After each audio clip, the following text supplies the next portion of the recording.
నా బాధ అయితే ఇట్లున్నది సార్. రోడ్డు మీద బతకైంది, ఇలా సార్ పోయిండు, రోడ్డు మీద బతకైంది. మాకు సారే కావాలి సార్, కారే కావాలి. ఇట్లా మళ్ళీ మాది వింటానేవా. ఒడ్లు గాని, మక్కలు గాని, జొన్నలు గాని ఏవి గాని పిరి పండించుకున్నాం 10 ఏళ్ళ బట్టి. కరెంటుకి బాధ లేకుండా మాకు, వింటానేవా. నీళ్లకు బాధ లేకుండా మాకు. ఎండాకాలం గానీ ఆనకాలం లెక్కనే ఉండే నీళ్లు.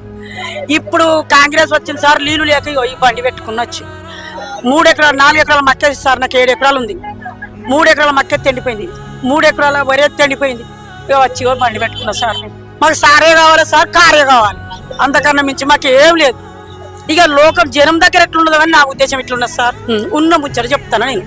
ఈయనొచ్చి కూడా ఇప్పుడు ఈయనొచ్చి ఇది ఇచ్చిన అమలు, అది ఇచ్చిన ఏది ఒక బస్సు పిరిచిండు. బస్సుకు పోతున్నామా సార్? మేము బస్సుకు పోతలేము. ఏందో రైతు బంధు గదేందో ఇస్తున్నాడు, అది ఇయ్యలే.